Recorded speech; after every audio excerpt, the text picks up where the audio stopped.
Story time audio ബുക്സിലേക്ക് എല്ലാവർക്കും സ്വാഗതം. K Sudhakaran എഴുതിയ നോവൽ നീ വരും നേരം. മോളെ, പെട്ടെന്ന് വിശാലാക്ഷി അമ്മ അടുക്കളയിലേക്ക് വന്നു. മഞ്ജരിയും പ്രസന്നയും പരസ്പരം ഒന്ന് നോക്കി. വിശാലാക്ഷി അമ്മ ഒന്നും അറിയരുതെന്ന് മഞ്ജരി കണ്ണുകൾ കൊണ്ട് പറഞ്ഞു. ഇല്ലെന്ന അർത്ഥത്തിൽ പ്രസന്ന തല ചലിപ്പിച്ചു. എന്താമേ? ഒരു ചിരി അഭിനയിച്ച് മഞ്ജരി ചോദിച്ചു. കൂട്ടുകാരിയുടെ കല്യാണ നിശ്ചയം 15-ാം തീയതിയാണെന്നല്ലേ പറഞ്ഞത്? അതെ, കല്യാണ നിശ്ചയമല്ലേ?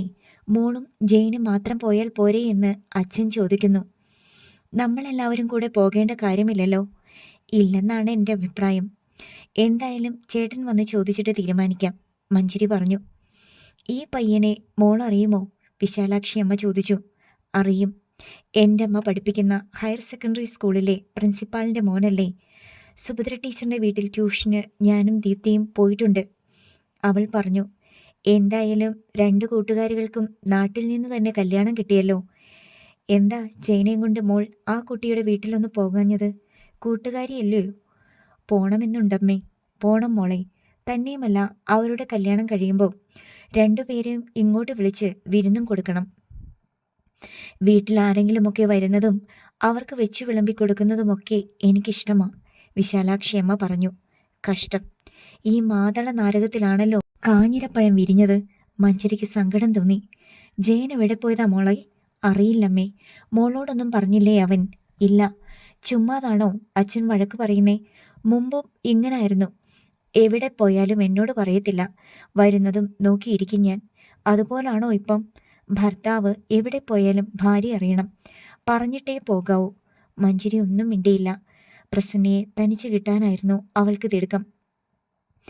ഇനി അവൻ പോകുമ്പോൾ മോൾ ചോദിക്കണം എങ്ങോട്ടാണെന്ന്. അതിലൊരു മടിയും വിചാരിക്കണ്ട കേട്ടോ. ജയമോഹൻ ഉടനെയൊന്നും വരരുതേ എന്നായിരുന്നു മഞ്ജരിയുടെ പ്രാർത്ഥന. പ്രസന്നയോട് സംസാരിക്കണം, അന്ന് നടന്ന കാര്യങ്ങൾ അറിയണം. പ്രസന്ന, മുകളിലേക്കൊന്ന് വരാമോ? കുറച്ച് ഡ്രസ് വാഷ് ചെയ്യാനുണ്ട്, എടുത്തു തരാം. തൽക്കാലം രക്ഷപ്പെടാൻ വേണ്ടി മഞ്ജരി പറഞ്ഞു. വരാം. പ്രസന്ന തലകുലുക്കി. മഞ്ജരി കോണിപ്പടി കയറി മുകളിലേക്ക് പോയി. അവൾ ചെന്ന് ചെറിയ ഹാളിലിരുന്നു. ആരെങ്കിലും അടുത്തുണ്ടെങ്കിൽ സ്വസ്ഥമായി സംസാരിക്കാൻ പറ്റില്ല. അമ്മ ഒന്നും കേൾക്കാൻ പാടില്ലല്ലോ. അല്പനേരം കഴിഞ്ഞപ്പോൾ പ്രസന്ന മുകളിലേക്ക് വന്നു. അവൾ മഞ്ജരിയുടെ മുന്നിൽ വന്നു നിന്നു. മഞ്ജരി അവളുടെ മുഖത്തേക്കൊന്ന് സൂക്ഷിച്ചു നോക്കി. അന്ന് ദീപ്തിയെ തന്നെയാണോ പ്രസന്ന കണ്ടത്? അതോ അവളെപ്പോലെ തോന്നിക്കുന്ന വേറെ ഏതെങ്കിലും പെണ്ണ്? വിശ്വാസം വരാതെ മഞ്ജരി ചോദിച്ചു. ആ കൊച്ചു തന്നെയായിരുന്നു. ഞാൻ നല്ലപോലെ കണ്ടതാ. ഞാൻ ചോദിച്ചപ്പോൾ സാർ പറഞ്ഞത് സാർ കോളേജിൽ പഠിപ്പിക്കുന്ന കുട്ടിയാണെന്നാ. പരീക്ഷ എടുത്തതുകൊണ്ട് ചില സംശയങ്ങൾ ചോദിക്കാൻ വന്നതാണെന്നാ. പ്രസന്നയെ അവൾ കണ്ടില്ലേ? ഇല്ല, ഞാനിവിടെ ഇല്ലായിരുന്നല്ലോ. പിന്നെ എങ്ങനെയാ പ്രസന്ന അവളെ കണ്ടത്? എന്നെ സാർ ആശുപത്രിയിലേക്ക് പറഞ്ഞു വിട്ടു. അതിനു മുമ്പേ ഇവിടത്തെ അച്ഛനും അമ്മയും കല്യാണം ക്ഷണിക്കാനും പോയി. ആരുമില്ലാത്ത നേരത്ത് ആ കൊച്ചി ഇവിടെ വന്നത്.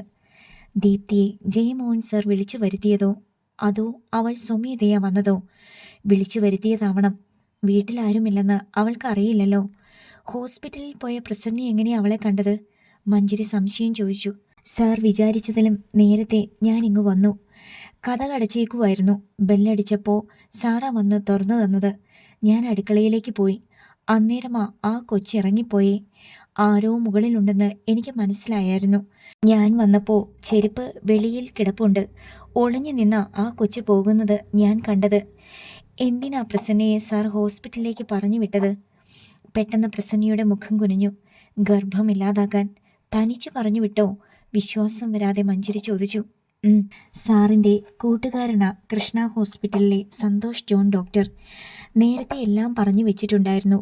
ഞാൻ ചെന്നാൽ മതിയെന്നാ പറഞ്ഞത്. ഞാൻ ചെന്നപ്പം ഡോക്ടർക്കന്ന് വേറെ ഓപ്പറേഷൻ ഉണ്ടായിരുന്നു. തന്നെയുമല്ല, കൂടെ ആരെങ്കിലും വേണമെന്നും പറഞ്ഞു. ഞാൻ അപ്പം തന്നെ ഓട്ടോയിൽ തിരിച്ചു പോന്നു. ഇവിടെ വന്നപ്പോഴാ. ദീപ്തിയെ പ്രസന്ന കണ്ട കാര്യം സാറിനറിയാമോ? അറിയാം. ഞാൻ ചോദിച്ചു ആ കൊച്ചു ഏതാണെന്ന്. അന്നേരമാ പറഞ്ഞത് പഠിക്കാൻ വന്നതാണെന്ന്.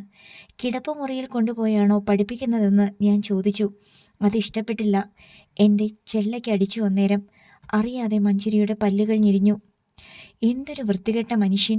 നശിപ്പിച്ച പെണ്ണിനെ ഗർഭാലസിപ്പിക്കാൻ ആശുപത്രിയിലേക്ക് പറഞ്ഞു വിട്ടിട്ട് വീട്ടിൽ ആരുമില്ലാത്ത നേരത്ത് കല്യാണം കഴിക്കാൻ പോകുന്ന പെണ്ണിൻ്റെ കൂട്ടുകാരിയെ രഹസ്യമായി വീട്ടിലേക്ക് വിളിച്ചു വരുത്തിയിരിക്കുന്നു. അവൾക്കെങ്ങനെ ഇത്രയും ധൈര്യം കിട്ടി? സ്വന്തം ജീവിതം കൊണ്ടാണ് ഈ തീക്കളി നടത്തുന്നതെന്ന് എന്തുകൊണ്ട് അവൾ മനസ്സിലാക്കിയില്ല? ഒരുപക്ഷേ അയാൾ അവളെ കെണിയിൽപ്പെടുത്തിയതാവാനാണ് സാധ്യത. അല്ലെങ്കിൽ ബാലുവേട്ടൻ്റെ ഭാര്യയാവാൻ കച്ച കെട്ടിയിരിക്കുന്ന അവൾ ഒരിക്കലും ഇതിന് തയ്യാറാവുകയില്ല. അതിരിക്കട്ടെ, എന്താണിനി പ്രസന്നയുടെ ഉദ്ദേശം? അവളുടെ ഉള്ളറിയാനായി മഞ്ജരി ചോദിച്ചു. എനിക്കൊന്നും അറിയത്തില്ല. ചത്തുകളയാമെന്ന് ചിലപ്പോൾ തോന്നും. അവളുടെ കണ്ണുകൾ നിറഞ്ഞു. മണ്ടത്തരമല്ലേ പ്രസന്ന കാണിച്ചത്? നമ്മളെ രക്ഷിക്കേണ്ടത് നമ്മൾ തന്നെയല്ലേ? ആണുങ്ങളുടെ വാക്ക് കേട്ട് മയങ്ങാൻ പാടുണ്ടോ? പറ്റിപ്പോയി. ഇങ്ങനെയൊക്കെ സംഭവിക്കുമെന്ന് ഞാൻ വിചാരിച്ചില്ല. അവളുടെ കവിളുകൾ നനച്ചുകൊണ്ട് കണ്ണീർ ഒഴുകിയിറങ്ങി. ആ സതീശൻ പ്രസന്നയെ കല്യാണം കഴിക്കുമോ? ഇല്ല. സാറിൻ്റെ കയ്യിൽ നിന്ന് കാശ് ഊറ്റാൻ വേണ്ടിയാ. ആരെങ്കിലും അറിഞ്ഞാൽ വലിയ നാണക്കേടാകത്തില്ലേ പ്രസന്നെ? എന്തെങ്കിലും ചെയ്യണം. ബുദ്ധിമോശമൊന്നും കാണിക്കരുത്. മഞ്ജരി തളർച്ചയോടെ കസേരയിലേക്കിരുന്നു. സ്വന്തം ഭർത്താവിൻ്റെ കുഞ്ഞിനെ ഗർഭം ധരിച്ച് ജോലിക്കാരി പെണ്ണ് ഇതേ വീട്ടിൽ കഴിയുന്നു. അവളെ എങ്ങനെ രക്ഷിക്കും? തീരുമാനിക്കപ്പെട്ട കല്യാണത്തിൽ നിന്ന് ചെറിയൊരു സംശയത്തിൻ്റെ പേരിൽ പിൻവാങ്ങേണ്ടി വന്നവളാണ് ഞാൻ. അതേ സ്ഥാനത്തേക്ക് കന്യകയല്ലാത്ത ഒരു പെണ്ണ് അതിക്രമിച്ച് കയറി ചെല്ലുന്നു. ബാലുവേട്ടനെ അവളിൽ നിന്ന് എങ്ങനെ രക്ഷിക്കും? ആലോചിച്ചിട്ട് മഞ്ജരിക്ക് ഒരു എത്തും പിടിയും കിട്ടിയില്ല. ദീപ്തിയുടെ കാര്യം ജയമോഹൻ സാറിനോട് ചോദിച്ചാൽ നിഷേധിക്കുകയേ ഉള്ളൂ. അങ്ങനെ സംഭവിച്ചെന്ന് ഒരിക്കലും സമ്മതിച്ചു തരില്ല. പ്രസന്ന നേരിട്ട് കണ്ടതാണല്ലോ എന്ന് പറഞ്ഞാൽ പോലും ജയമോഹൻ സാർ അത് അംഗീകരിക്കുകയില്ല. തന്നോടുള്ള ദേഷ്യം കാരണം കെട്ടുകഥ മെനഞ്ഞെടുത്തതാണെന്നേ പറയൂ. സത്യമറിയാതെ ബാലുവേട്ടന് മുന്നറിയിപ്പ് കൊടുക്കാനും പറ്റില്ല. ബാലുവേട്ടനെ ഈ വഞ്ചനയിൽ നിന്ന് എങ്ങനെ രക്ഷപ്പെടുത്തും? സന്ധ്യ കഴിഞ്ഞ് അന്ന് ജയമോഹൻ വന്നപ്പോൾ മഞ്ജരി പൂജാമുറിയിൽ നിന്ന് ഇറങ്ങി വന്നതേ ഉണ്ടായിരുന്നുള്ളൂ. പ്രതിസന്ധികളെല്ലാം എങ്ങനെ തരണം ചെയ്യണമെന്ന് ആലോചിച്ചുകൊണ്ട് ധ്യാനത്തിലിരിക്കുകയായിരുന്നു അവൾ. മഞ്ജരിയെ കണ്ടെങ്കിലും ഒരക്ഷരം പോലും പറയാതെ അയാൾ കോണിപ്പടി കയറി മുകളിലേക്ക് പോയി. അവൾ പിന്നാലെ കയറി ചെന്നു. എവിടായിരുന്നു ഇതുവരെ? അവൾ ചോദിച്ചു. ഒരു ഫ്രണ്ടിൻ്റെ വീട്ടിൽ. അലസമട്ടിൽ അയാൾ പറഞ്ഞു. ഏത് ഫ്രണ്ടിൻ്റെ? പറഞ്ഞാലും നിനക്കറിയത്തില്ല. ആൺ ഫ്രണ്ടോ അതോ പെൺ ഫ്രണ്ടോ? അയാൾ തല തിരിച്ച് അവളെ ഒന്ന് നോക്കി. ആരായാലും നിനക്കെന്താ? അയ്യോ ഒന്നുമില്ലേ, വെറുതെ ചോദിച്ചതാണേ. ഞാൻ എവിടെ പോകുന്നു, ആരെ കാണുന്നു, എന്തു ചെയ്യുന്നു എന്നൊക്കെ അറിയാനുള്ള അവകാശം നിനക്കില്ല. കാരണം നീ എൻ്റെ ഭാര്യയല്ല. അയാൾ പുച്ഛത്തോടെ പറഞ്ഞു. ഭാര്യയല്ലേ ഞാൻ? അത്ഭുതം നടിച്ച് അവൾ ചോദിച്ചു. ഭാര്യ എന്ന അവകാശം കിട്ടണമെങ്കിൽ ഭാര്യയുടെ കടമകൾ നീ നിർവഹിക്കണം. നീ അത് ചെയ്യുന്നില്ല. സാറിൻ്റെ ആവശ്യങ്ങൾ നിറവേറ്റാൻ വേറെ പെണ്ണുങ്ങളുള്ളപ്പോൾ അതിന് എൻ്റെ ആവശ്യമില്ല.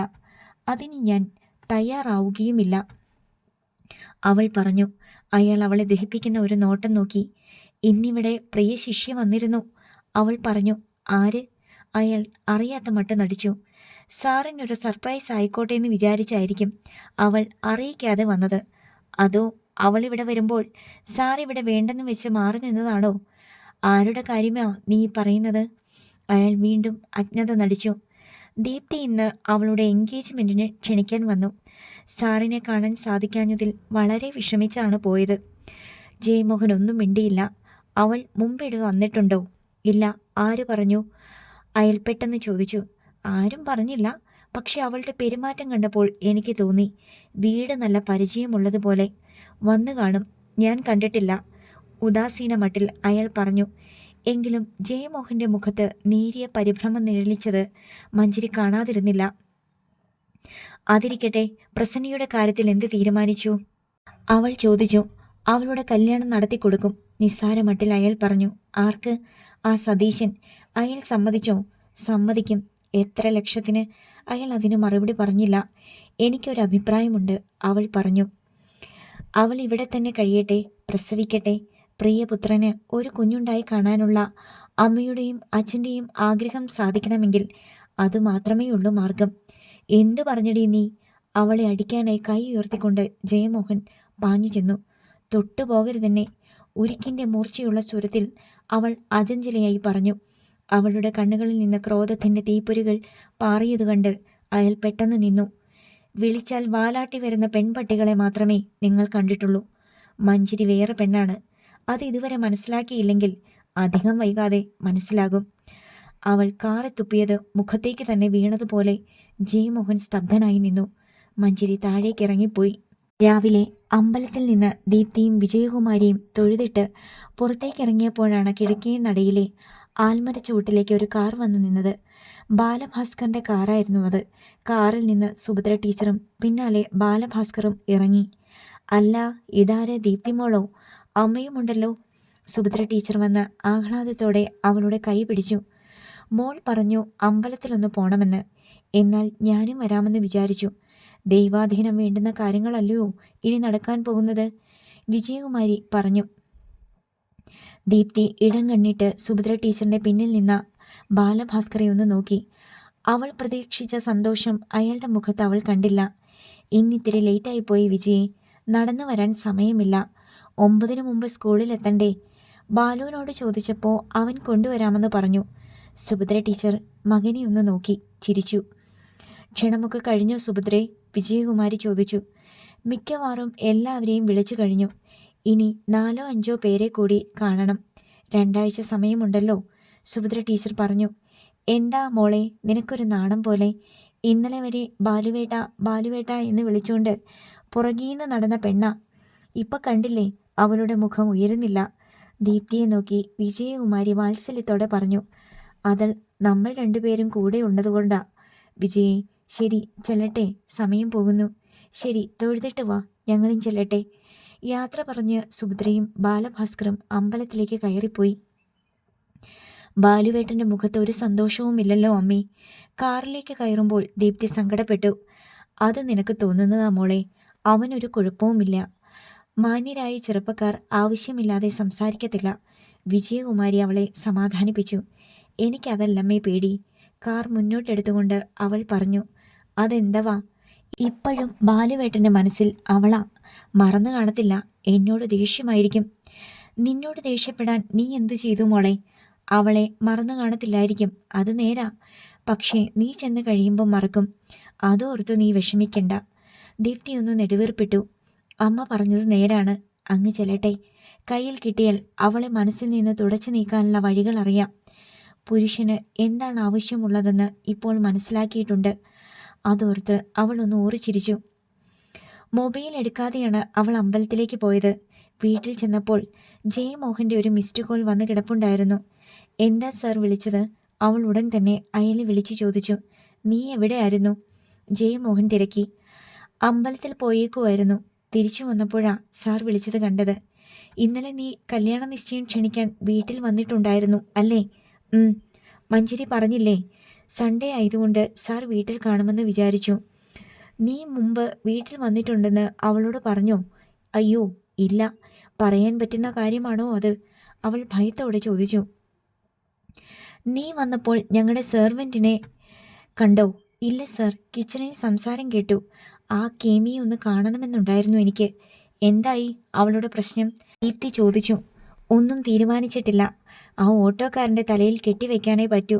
അത് മണ്ടത്തരമാ സാർ. ഈ പേരും പറഞ്ഞ സാറിനെ ജീവിതകാലം മുഴുവൻ അവൻ ഭീഷണിപ്പെടുത്തി കാശടിച്ചുകൊണ്ടിരിക്കും, അവൾ പറഞ്ഞു. അത് നേരാണ്. ആ പെണ്ണിൻ്റെ ഗർഭത്തിന് ഉത്തരവാദി സാറാണെന്ന് അവൻ പറഞ്ഞാൽ മഞ്ജരി മാത്രമല്ല, സാറിൻ്റെ അച്ഛനമ്മമാരും അവളുടെ വീട്ടുകാരും നാട്ടുകാരും വിശ്വസിക്കും. അക്കാര്യം അവന് നല്ലപോലെ അറിയാം.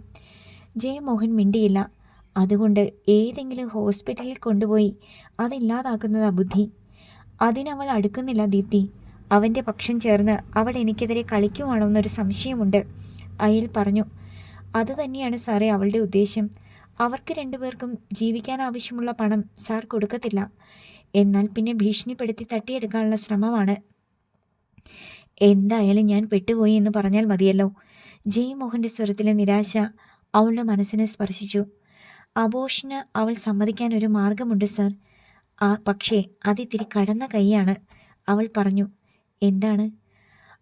അയാളെ അങ്ങ് തട്ടണം. നീ എന്താണ് പറഞ്ഞത്? കേട്ടത് തെറ്റിപ്പോയോ എന്ന് സംശയിച്ച് അയാൾ ചോദിച്ചു.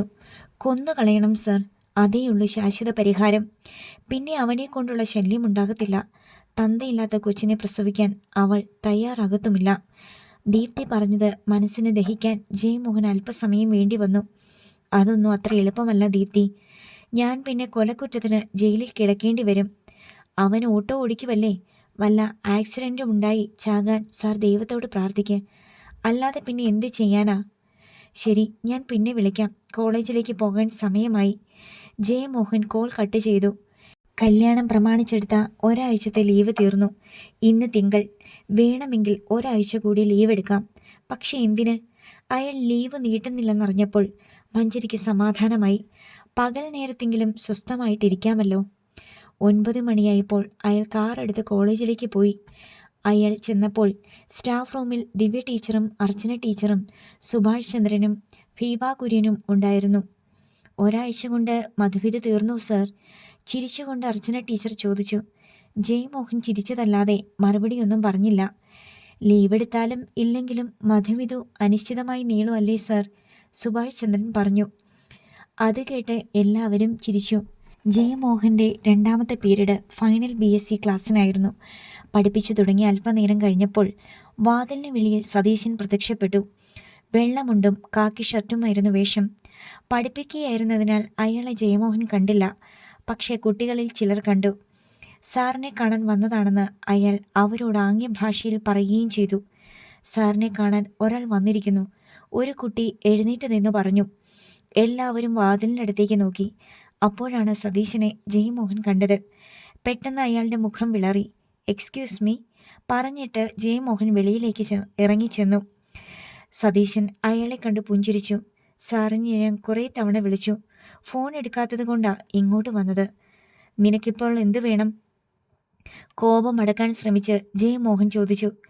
സാറിനോട് ഞാൻ പറഞ്ഞിട്ടുണ്ടല്ലോ, എനിക്ക് 1.5 ലക്ഷം രൂപ വേണം. ഇന്ന് തന്നെ കിട്ടിയാൽ അത്രയും ഉപകാരം. തരാമെന്ന് ഞാൻ പറഞ്ഞില്ലേ, പിന്നെന്തിനാണ് ഇങ്ങോട്ട് കെട്ടിയെടുത്തത്? സതീശൻ ഒന്ന് ചിരിച്ചു. തന്നില്ലെങ്കിൽ ഇവിടെ വന്ന് സാറിൻ്റെ ക്ലാസ്സിൽ കയറി നിന്ന് എല്ലാവരോടും വിളിച്ചു പറയും, സാർ വീട്ടുവേലക്കാരി പെണ്ണിനെ ഗർഭിണിയാക്കിയിട്ട് എൻ്റെ തലയിൽ കെട്ടിവെക്കാൻ നോക്കുവാണെന്ന്. അതിന് കോളേജൊക്കെ ഒന്ന് കണ്ടിരിക്കാൻ വേണ്ടി വന്നതാ സാറേ. അറിയാതെ ജയമോഹൻ്റെ മുഷ്ടികൾ ചുരുണ്ടു. കോളേജ് അല്ലായിരുന്നെങ്കിൽ അവൻ്റെ മൂക്കിടിച്ച് പൊട്ടിച്ചേനെ. ശരി, ഞാൻ കാശ് തരാം, പക്ഷെ ഇന്ന് പറ്റത്തില്ല, നാളെ ആട്ടെ, അയാൾ പറഞ്ഞു. നാളെ എപ്പോൾ? ഞാൻ പിന്നെ പറയാം. സ്റ്റാൻഡിൽ തന്നെ ഞാൻ കാണും, അങ്ങോട്ട് വന്നാൽ മതി. നീ ഇപ്പോൾ പോ, ക്ഷമയോടെ അയാൾ പറഞ്ഞു. സതീശൻ ഇളിഞ്ഞ ചിരിയോടെ പോയി. പിന്നെ മനസ്സിരുത്തി ക്ലാസ് എടുക്കാൻ ജയമോഹന് കഴിഞ്ഞില്ല. ദീപ്തി പറഞ്ഞത് ശരിയാണ്. ജീവിതകാലം മുഴുവൻ അവൻ ശല്യപ്പെടുത്തിക്കൊണ്ടിരിക്കും. ക്ലാസ് കഴിഞ്ഞ് അയാൾ സ്വന്തം മുറിയിൽ വന്ന് ഇരുന്നു. അപ്പോഴാണ് ദീപ്തിയുടെ വിളി വന്നത്. എന്താ ദീപ്തി? എനിക്കൊരു ഐഡിയ കിട്ടി സർ, അതൊന്ന് പറയാനാണ്. എന്ത് ഐഡിയ?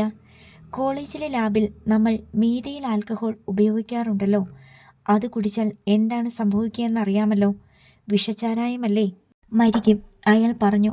പക്ഷേ അത് ചെറിയ അളവിലാണെങ്കിൽ കണ്ണിൻ്റെ കാഴ്ച നഷ്ടപ്പെടത്തേയുള്ളൂ. ഓട്ടോ ഓടിച്ചുകൊണ്ടിരിക്കുമ്പോൾ കാഴ്ചയില്ലാതായാൽ എന്താണ് സംഭവിക്കുക? ഒരു നിമിഷത്തേക്ക് ജയമോഹൻ ശ്വാസം വിടാൻ മറന്നു. എതിരെ വരുന്ന ബസ്സിൻ്റെയോ ലോറിയുടെയോ കീഴിലേക്ക് ഓട്ടോ ചെന്ന് കയറും. ബാക്കി ഞാൻ പറയണ്ടല്ലോ ദീപ്തി, അയാൾ വിശ്വാസം വരാതെ വിളിച്ചു. മൊബൈൽ ചെവിയോട് ചേർത്ത് പിടിച്ച് ജയമോഹൻ ഒരു നിമിഷം നിശബ്ദനായിരുന്നു. പാഞ്ഞു വരുന്ന ലോറിയുടെ മുൻപിലേക്ക് നിയന്ത്രണം നഷ്ടപ്പെട്ട ഓട്ടോറിക്ഷ ഓടിച്ചെല്ലുന്നതും ചെകിടടിക്കുന്ന ശബ്ദത്തോടെ അപകടം നടക്കുന്നതും അയാൾ മനസ്സിൽ കണ്ടു. ടാർ റോഡിൽ ഒഴുകി പരക്കുന്ന ചുടുചോരയുടെ മൂക്ക് തുളയ്ക്കുന്ന ഗന്ധവും അയാൾക്ക് അനുഭവപ്പെട്ടു. സാർ, ദീപ്തി വിളിച്ചു. അയാൾ മൂളി. എന്താണെന്നും പറയാത്തത്? ഞാൻ ആലോചിക്കുകയായിരുന്നു. സാറിന് നല്ല ബുദ്ധിയുണ്ടല്ലോ, കൃത്യമായ പ്ലാനിങ് നടത്തണം, എന്നിട്ട് വേണം സംഗതി നടപ്പാക്കാൻ, ഒരു പാളിച്ചയും വരാതെ, അവൾ പറഞ്ഞു. നോക്കട്ടെ ദീപ്തി, അവനിൽ നിന്ന് രക്ഷപ്പെടാൻ വേറെ മാർഗമൊന്നുമില്ല സർ. ഞാൻ പറഞ്ഞില്ലേ, അവൻ ഇന്നും സാറിനെ ഭീഷണിയുടെ മുൾമുനയിൽ നിർത്തും. സാറിൻ്റെ പണം മുഴുവൻ അടിച്ചു മാറ്റിക്കൊണ്ടു പോകും. അവന് മർമ്മമറിയാം, അവിടെ തന്നെ അടിക്കും. അതുകൊണ്ടാണ് അവനന്ന് സാറിനെ കാണാൻ മഞ്ജരിയുടെ വീട്ടിൽ വന്നത്. ഇനി അവൻ വരുന്നത് കോളേജിലായിരിക്കും. അവൾ പറഞ്ഞത് കേട്ട് അയാൾക്ക് അത്ഭുതം തോന്നി. ക്രിമിനൽ മനസ്സുള്ളവർക്കേ ഇങ്ങനെയൊക്കെ ചിന്തിക്കാൻ പറ്റൂ. ദീപ്തിയും ആ വകുപ്പിൽപ്പെട്ടവളാണ്. അല്ലെങ്കിൽ വിഷച്ചാരായത്തെക്കുറിച്ച് ചിന്തിക്കുക പോലുമില്ല. അവൻ കുറച്ചു മുൻപേ എന്നെ കാണാൻ കോളേജിൽ വന്നു, അതും എൻ്റെ ക്ലാസ്സിലേക്ക്, അയാൾ പറഞ്ഞു. ഇപ്പം മനസ്സിലായില്ലേ അവൻ ആരാണെന്ന്? ഒന്നും പേടിക്കണ്ട സർ, ക്ഷുദ്രജീവികളെ ഇല്ലായ്മ ചെയ്യുന്നത് ഒരു സമൂഹ നന്മയാണ്. ശരി, ദീപ്തി വെച്ചു. ജയമോഹൻ കോൾ കട്ട് ചെയ്തു. ദീപ്തി പറഞ്ഞതിനെക്കുറിച്ച് അയാൾ വീണ്ടും വീണ്ടും ആലോചിച്ചു. റിസ്ക്കാണ്, പക്ഷേ നടപ്പിലായി കഴിഞ്ഞാൽ പിന്നെ കണ്ടുപിടിക്കാൻ വളരെ പ്രയാസമാണ്. ജയമോഹൻ എഴുന്നേറ്റ് ലാബിലേക്ക് ചെന്നു. ആ പീരീഡിൽ അപ്പോൾ ആർക്കും പ്രാക്ടിക്കൽ ക്ലാസ് ഇല്ലായിരുന്നു. എവിടെയോ പോയിട്ട് അറ്റൻഡർ ശശാങ്കൻ അപ്പോൾ ലാബിലേക്ക് കയറി വന്നു. സാർ എന്നെ അന്വേഷിച്ചായിരുന്നോ? സംശയത്തോടെ അയാൾ ചോദിച്ചു. ജയമോഹൻ വെറുതെ മൂളി. എന്താ സാറേ, സാധനം തീർന്നോ? തീർന്നില്ല, എന്നാലും 3-4 എണ്ണം ഇന്ന് തന്നെ മേടിച്ചേക്ക്. അയാൾ പേഴ്സിൽ നിന്ന് നോട്ടുകൾ എണ്ണിയെടുത്ത് ശശാങ്കനെ ഏൽപ്പിച്ചു. എടോ, മീതയിൽ ആൽക്കഹോൾ മേടിച്ചത് എവിടെയാ വെച്ചിരിക്കുന്നത്? കഴിഞ്ഞയാഴ്ച ഞാൻ നോക്കിയിട്ട് കണ്ടില്ലല്ലോ. സാധാരണ മട്ടിൽ ജയമോഹൻ പറഞ്ഞു. സ്റ്റോർ റൂമിലുണ്ട് സാറേ. നമ്മൾ എത്ര ലിറ്ററിൻ്റെയാണ് സാധാരണ വാങ്ങിക്കാറുള്ളത്? കുറച്ച് കൊടുക്കാമോ എന്ന് കെമിസ്ട്രിക്കാർ ചോദിച്ചു. 4ൻ്റെ ആണെന്ന് തോന്നുന്നു. ശശാങ്കൻ സ്റ്റോർ റൂമിലേക്ക് നടന്നു. ജയമോഹൻ പിന്നാലെ ചെന്നു. സ്റ്റീൽ അലമാരയിൽ സീൽ പൊട്ടിക്കാത്ത 4 ലിറ്ററിൻ്റെ പ്ലാസ്റ്റിക് കന്നാസിൽ മീതയിൽ ആൽക്കഹോൾ ഇരിപ്പുണ്ടായിരുന്നു. കെമിസ്ട്രിയുടെ തോമസ് വന്നു ചോദിച്ചാൽ കുറച്ച് കൊടുത്തേക്ക് കേട്ടോ, ജയമോഹൻ പറഞ്ഞു. ശരി സാറേ. അപ്പോൾ മീതയിൽ ആൽക്കഹോൾ തേടി വേറെങ്ങും പോകണ്ട. അന്ന് വൈകുന്നേരം 2 ലിറ്റർ വിസ്കിയും 1 ലിറ്റർ ബ്രാൻഡിയും വാങ്ങി ജയമോഹൻ്റെ കാറ് ശശാങ്കൻ ആരും കാണാതെ കൊണ്ടുചെന്ന് വെച്ചു. അയാൾ അന്ന് വീട്ടിലെത്തിയപ്പോൾ മഞ്ജരിയും വിശാലാക്ഷി അമ്മയും സംസാരിച്ചുകൊണ്ട് മുൻവശത്തെ മുറിയിലിരിക്കുന്നുണ്ടായിരുന്നു. അത് കാരണം കാറിൽ നിന്ന് മദ്യക്കുപ്പികൾ എടുക്കാൻ അയാൾക്ക് കഴിഞ്ഞില്ല. കല്യാണത്തിന് മുമ്പ് അതൊരു പ്രശ്നമായിരുന്നില്ല. എന്തെങ്കിലും കൊണ്ടുവന്നാൽ തന്നെ ആരും ചോദിക്കുകയില്ല, ശ്രദ്ധിക്കുകയുമില്ല. പക്ഷേ ഇപ്പോൾ അങ്ങനെയല്ല കാര്യങ്ങൾ. മഞ്ജരിയുടെ കണ്ണുകൾ എല്ലായിടത്തും എത്തും. എപ്പോൾ വേണമെങ്കിലും മുകളിലേക്ക് കയറി വരും. വച്ച് സംസാരിക്കും. അപ്പോൾ കവള തടിക്കാൻ തോന്നും. പക്ഷേ അവൾ സാധാരണ പെണ്ണല്ല. ഉപദ്രവിച്ചാൽ അവൾ പക വീട്ടുന്നത് മറ്റൊരു തരത്തിലായിരിക്കും. ഇപ്പോൾ പ്രസന്നയാണ് അവളുടെ ആയുധം. ഒന്നും പറയാതെ ജയമോഹൻ കോണിപ്പടി കയറി മുകളിലേക്ക് പോയി. മഞ്ജരി പിന്നാലെ കയറി ചെന്നു. ഡിപ്പാർട്ട്മെൻറ്റിൽ ആരെങ്കിലും സാറിൻ്റെ പുതുമണവാട്ടിയെക്കുറിച്ച് അന്വേഷിച്ചോ? അവൾ ചോദിച്ചു. എൻ്റെ ഭാര്യയെക്കുറിച്ച് അവരെന്തിനു ചോദിക്കണം? അയാൾ താല്പര്യമില്ലായ്മ കാണിച്ചു. അല്ല, കല്യാണം കഴിഞ്ഞ് ആദ്യമായിട്ടല്ലേ കോളേജിൽ പോയത്? സാധാരണ ഭാര്യയെ സഹപ്രവർത്തകർക്ക് കാണിച്ചു കൊടുക്കാനായി സ്നേഹമുള്ള ഭർത്താക്കന്മാർ കൊണ്ടുപോകാറുണ്ട്. നിന്നെ കണ്ടിട്ടില്ലാത്ത ആരും ആ കോളേജിലില്ല. ഞാൻ സ്നേഹമുള്ള ഭർത്താവുമല്ല, അയാൾ പറഞ്ഞു. പക്ഷേ സ്നേഹമുള്ള കാമുകനാണല്ലോ.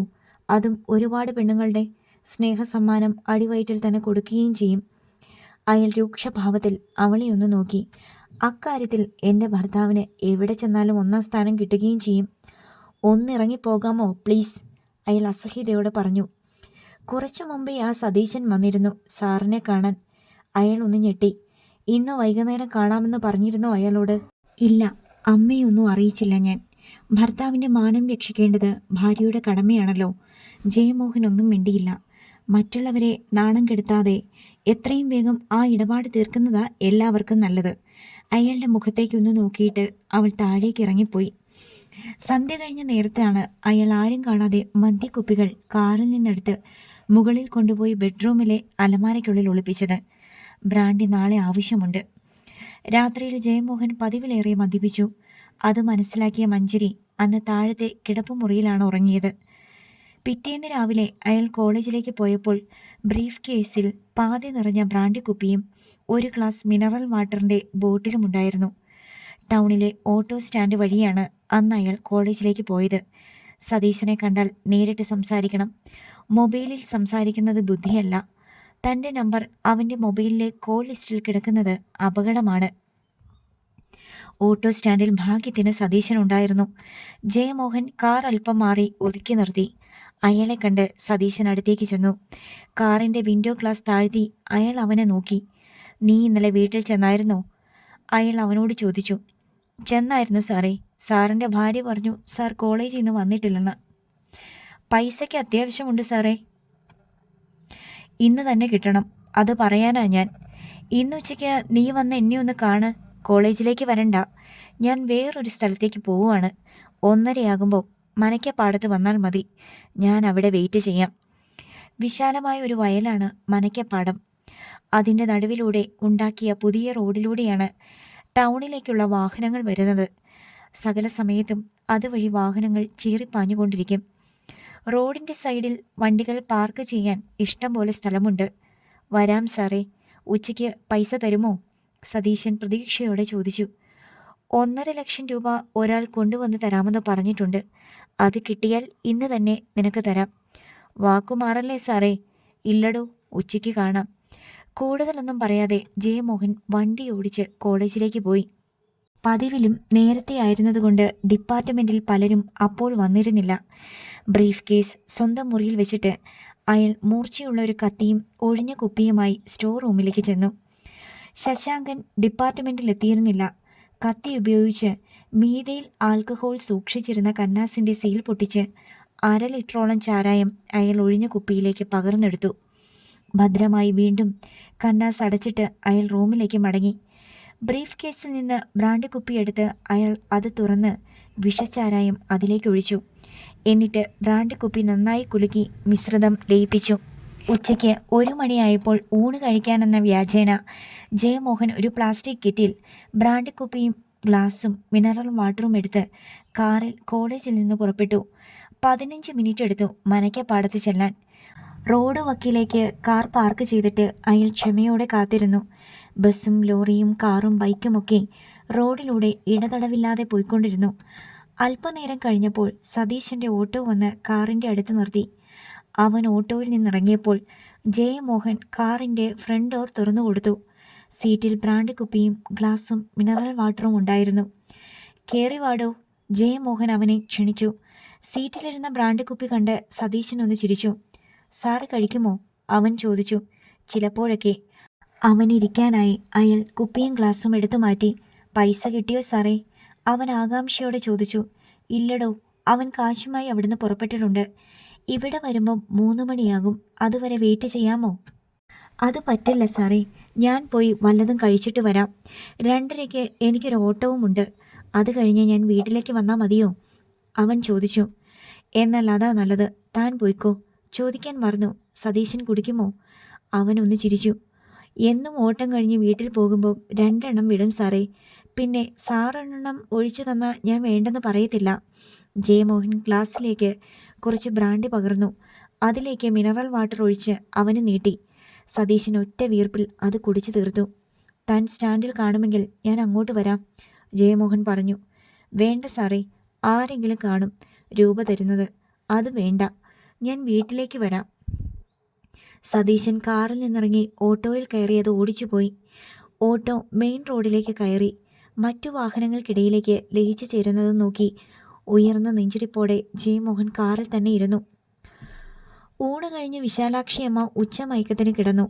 പ്രഭാകരൻ നായർ എന്തോ ആവശ്യത്തിന് ടൗണിലേക്ക് പോയി. മഞ്ചരി പത്രം എടുത്തു കൊണ്ടുവന്ന് മുൻവശത്തെ വരാന്തയിലിരുന്നു.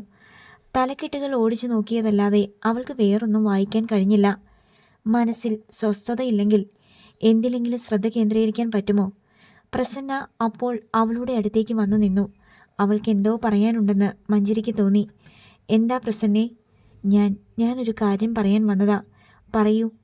നാളെ ഞാൻ ആശുപത്രിയിൽ ചെന്ന് സന്തോഷ് ജോൺ ഡോക്ടറെ കാണട്ടെ. മനസ്സിലാകാത്ത മട്ടിൽ മഞ്ചരി അവളുടെ മുഖത്തേക്ക് നോക്കി. സാറിൻ്റെ കൂട്ടുകാരൻ ആ ഡോക്ടറെ കാണാനല്ലേ കുറേ നാൾ മുമ്പ് ഞാനിന്ന് പോയത്? ഓ, നിന്റെ കുഞ്ഞിനെ ഇല്ലാതാക്കാനല്ലേ? അരിശത്തോടെ മഞ്ചരി ചോദിച്ചു. മറുപടി പറയാതെ പ്രസന്ന തലകുനിച്ചു. ഏതെങ്കിലും സ്ത്രീ സ്വന്തം വയറ്റിൽ വളരുന്ന പൊടിക്കുഞ്ഞിനെ കശാപ്പ് ചെയ്യാൻ സമ്മതിക്കുമോ പ്രസന്നെ? അവൾ തല ഉയർത്തി നോക്കി. അവളുടെ കണ്ണുകളിൽ ജലം പൊടിഞ്ഞിരുന്നു. എല്ലാവരുടെയും മാനം കാക്കാൻ വേറെ വഴിയില്ലാഞ്ഞതുകൊണ്ടാ, അല്ലാതെ എനിക്കിഷ്ടമുണ്ടായിട്ടല്ല. അച്ഛനില്ലാത്ത വീട്ടുകാർ എന്നെ വഴിയിൽ ഇറക്കി വിടും.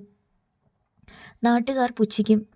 അച്ഛനില്ലാത്ത കുഞ്ഞിനെയല്ലല്ലോ പ്രസന്ന പ്രസവിക്കാൻ പോകുന്നത്. പ്രസന്നയ്ക്ക് പറയാൻ മടിയുണ്ടെങ്കിൽ ഞാൻ പറയാം എല്ലാവരോടും. അയ്യോ വേണ്ട, ആരെങ്കിലും അറിഞ്ഞാൽ വലിയ നാണക്കേടാകും. ഇവിടുത്തെ അച്ഛനും അമ്മയ്ക്കും അത് സഹിക്കത്തില്ല. അവരെന്നെ ശപിക്കും. പ്രസന്നയുടെ കണ്ണുകൾ രണ്ടും നിറഞ്ഞൊഴുകി. കരയരുത്. പ്രസന്നയ്ക്ക് ഒരു ബുദ്ധിമോശം സംഭവിച്ചു പോയി.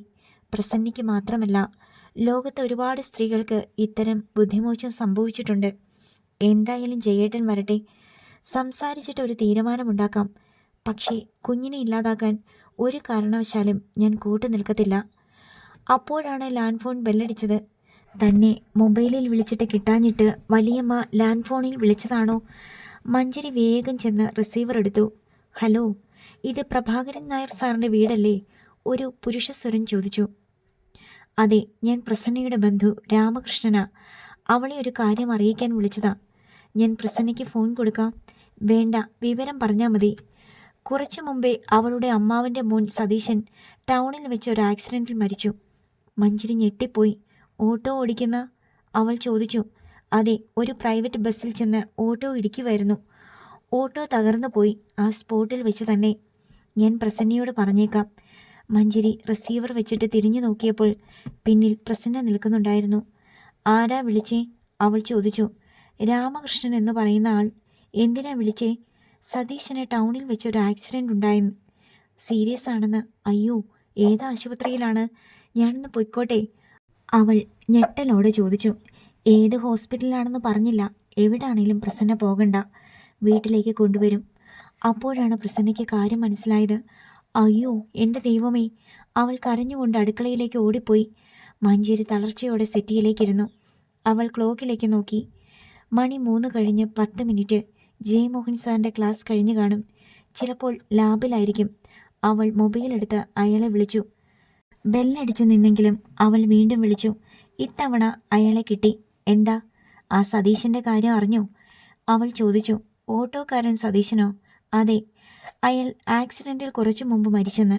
ഒരു നിമിഷത്തെ നിശബ്ദത. ഹലോ. അയാളുടെ ശബ്ദം കേൾക്കാതായപ്പോൾ അവൾ വീണ്ടും വിളിച്ചു. പറ, കേൾക്കുന്നുണ്ട്. ഇക്കാര്യം നീ എങ്ങനെ അറിഞ്ഞു? പ്രസന്നയുടെ ഒരു ബന്ധു വിളിച്ചു പറഞ്ഞു. ബസ്സുമായിട്ട് ഓട്ടോ കൂട്ടിയിടിക്കുമായിരുന്നു. അവൻ വെള്ളം അടിച്ചിട്ടുണ്ടായിരുന്നിരിക്കും. ബസ്സുകാരുടെ കുറ്റമായിരിക്കത്തില്ല, ജയമോഹൻ പറഞ്ഞു. ആരുടെ കുറ്റമാണേലും സാർ രക്ഷപ്പെട്ടല്ലോ, അവൾ പറഞ്ഞു. ഞാനെങ്ങനെ രക്ഷപ്പെടുന്നേ? അയാൾ വന്ന് ചോദിക്കുമ്പോഴൊക്കെ ഇനി ലക്ഷങ്ങൾ കൊടുക്കണ്ടല്ലോ. അയാൾ മറുപടിയൊന്നും പറഞ്ഞില്ല. പക്ഷേ ഒരു കാര്യം, പ്രസന്നയുടെ കാര്യത്തിൽ എത്രയും വേഗം ഒരു തീരുമാനമെടുക്കണം, അല്ലെങ്കിൽ പ്രശ്നം വഷളാകും. പിന്നെ സംസാരിക്കാം, ഞാൻ ഫ്രീ അല്ല. അയാൾ പെട്ടെന്ന് കോൾ കട്ട് ചെയ്തു. അപ്പോഴേക്ക് പ്രഭാകരൻ നായർ വന്നു. വിശാലാക്ഷിയമ്മ ഉറങ്ങി എഴുന്നേറ്റു. രണ്ടുപേരോടും സതീശൻ മരിച്ച കാര്യം മഞ്ജരി പറഞ്ഞു. അവളുടെ അമ്മാവൻ്റെ മോനല്ലേ, അവൾക്ക് പോകണമെങ്കിൽ വീട്ടിൽ കൊണ്ടുചെന്ന് വിടണം, പ്രഭാകരൻ നായർ പറഞ്ഞു. പിന്നെ അവൾക്ക് പോകണ്ടേ? ഞാനും കൂടെ ചെല്ലാം, ഡ്രസ്സൊന്നും മാറട്ടെ. പ്രഭാകരൻ നായരും വിശാലാക്ഷിയമ്മയും കൂടി പ്രസന്നയെയും കൊണ്ട് സതീശൻ്റെ വീട്ടിലേക്ക് പോയി. അത് കഴിഞ്ഞാണ് ജയമോഹൻ വന്നത്. ആ സതീശനെക്കുറിച്ച് കൂടുതൽ എന്തെങ്കിലും അറിഞ്ഞോ? മഞ്ജരി അയാളോട് ചോദിച്ചു. ഇല്ല. ഹോസ്പിറ്റലിൽ ചെന്ന് ഒന്ന് അന്വേഷിക്കാമായിരുന്നില്ലേ? പോസ്റ്റ്മോർട്ടം കഴിഞ്ഞ് ഇന്ന് ബോഡി കിട്ടുമോ അതോ നാളെ വരെ കാത്തിരിക്കണോ എന്നൊക്കെ. ഞാൻ എന്തിനാ അതൊക്കെ അന്വേഷിക്കണം? അവനെൻ്റെ ആരാ? അവജ്ഞയോടെ ജയമോഹൻ ചോദിച്ചു. സ്വന്തം പാപഭാരം മുഴുവൻ 2 കൈയും നീട്ടി വാങ്ങി തലയിൽ വയ്ക്കാൻ തയ്യാറായി വന്ന ആ പാവത്തിനോട് സാറിനൊട്ടും സഹതാപമില്ലേ? അയാൾ മിണ്ടിയില്ല. ഓ, അത് ഔദാര്യത്തിനല്ലല്ലോ, ലക്ഷങ്ങൾ കൈനീട്ടി മേടിച്ചിട്ടല്ലേ. ഒരു കാര്യം ഞാൻ പറഞ്ഞേക്കാം, പ്രസന്നയുടെ കാര്യത്തിൽ പെട്ടെന്നൊരു തീരുമാനമുണ്ടാക്കണം. അവളുടെ ഗർഭത്തിന് ഉത്തരവാദിത്തമേൽക്കാൻ ഇനി ആരും വരത്തില്ല. അവളെ രൂക്ഷഭാവത്തിൽ ഒന്ന് നോക്കിയിട്ട് ജയമോഹൻ കോണിപ്പടി കയറി മുകളിലേക്ക് പോയി. അയാൾ മുകളിൽ ചെന്നപ്പോൾ ദീപ്തിയുടെ വിളി വന്നു. ഹലോ ദീപ്തി. അയാൾ കോളെടുത്തു. സാർ പണി പറ്റിച്ചു അല്ലേ? അവൾ ചോദിച്ചു. നീ അറിഞ്ഞോ?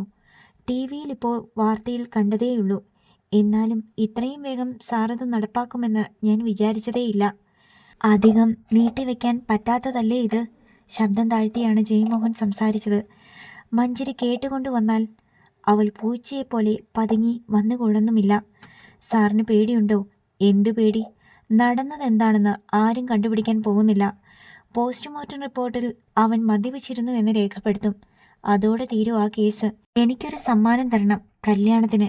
ഈ ബുദ്ധി ഉപദേശിച്ചു തന്നതിന്, അവൾ പറഞ്ഞു. തീർച്ചയായും തരും. മറ്റന്നാളല്ലേ കല്യാണ നിശ്ചയം? അത് കഴിഞ്ഞ് നമുക്കൊന്നുകൂടി കൂടണം. അന്ന് ഞാൻ നിനക്കൊരു സമ്മാനം കൊണ്ടുവരും, അയാൾ പറഞ്ഞു. റിസ്ക്കാണ്, എന്നാലും ഒരിക്കൽ കൂടി ഞാൻ വരും. ഒരു തവണ കൂടി മാത്രം. പിന്നൊരു കാര്യം, കല്യാണ നിശ്ചയത്തിന് അവളെയും കൊണ്ടുവരണം. അവൾ കാണണം എന്നെയും ബാലുവേട്ടനെയും ഓഡിറ്റോറിയത്തിൻ്റെ സ്റ്റേജിൽ. മഞ്ജരിയെ ഞാൻ കൊണ്ടുവരാം. പിറ്റേന്ന് സതീശൻ്റെ ശവദാഹം നടന്നു. വൈകുന്നേരം പ്രസന്ന തിരിച്ചെത്തി. മഞ്ജരി അവളോട് അതേക്കുറിച്ചൊന്നും ചോദിച്ച് വിഷമിപ്പിച്ചില്ല. അടുത്ത ദിവസം ജയമോഹനുമൊത്ത് ദീപ്തിയുടെ എൻഗേജ്മെൻറ്റിൽ പങ്കെടുക്കാൻ മഞ്ജരി പോയി. അവൾ ഭംഗിയായി വേഷം ധരിച്ച് അത്യാവശ്യം ആഭരണങ്ങളും അണിഞ്ഞിരുന്നു. ബാലഭാസ്കറിനെ കിട്ടാത്തതുകൊണ്ട് തനിക്ക് ദുഃഖമുണ്ടെന്ന് ആരും കരുതണ്ട. അവർ ഓഡിറ്റോറിയത്തിൽ ചെന്നപ്പോൾ അതിഥികൾ എത്തിത്തുടങ്ങിയിരുന്നു. മുൻവരിയിലെ സീറ്റിൽ തന്നെ അവൾ ജയമോഹനുമൊത്തിരുന്നു. ഒരു രാജകുമാരിയെപ്പോലെ ഒരുങ്ങിയാണ് ദീപ്തി വന്നത്. അവളായിരുന്നു എല്ലാവരുടെയും ശ്രദ്ധാകേന്ദ്രം. ബാലഭാസ്കറിൻ്റെ വേഷം കസവുകരയുള്ള മുണ്ടും സിൽക്ക് ഷർട്ടുമായിരുന്നു. സ്റ്റേജിൽ വെച്ച് ചന്ദ്രശേഖരപിള്ളയും വിജയശേഖറും മക്കളുടെ ജാതകം കൈമാറി. അത് കഴിഞ്ഞ് എല്ലാവർക്കും കാണാനായി പെണ്ണും ചെറുക്കനും സ്റ്റേജിലേക്ക് വന്നു. ദീപ്തി വിജയഭാവത്തിൽ ഒളി കണ്ടിട്ട് മഞ്ജരിയെ ഒന്നും നോക്കാതിരുന്നില്ല. ജാതകം കൈമാറിയ ശേഷം സദ്യയായിരുന്നു. ദീപ്തിയും ബാലഭാസ്കറും അടുത്തടുത്താണ് ഭക്ഷണം കഴിക്കാനിരുന്നത്. എതിർവശത്തെ പന്തിയിൽ മഞ്ജരിയും ജയമോഹനും ഇരുന്നു. പായസം വിളമ്പിയപ്പോൾ പെട്ടെന്ന് ദീപ്തിക്ക് മനം പുരട്ടി വന്നു. അവൾ ഒന്ന് ഓക്കാനിച്ചു. എന്താ മോളെ? വിജയകുമാരി ചോദിച്ചു. ഒന്നുമില്ലമ്മേ. അവളുടെ കണ്ണുകൾ എതിർവശത്തിരുന്ന ജയമോഹൻ്റെ നേർക്ക് നീണ്ടു ചെന്നു. പെട്ടെന്ന് അവൾ തലചുറ്റലോടെ ഒരു വശത്തേക്ക് മറിഞ്ഞു വീണു. അടുത്ത ഭാഗം നാളെ.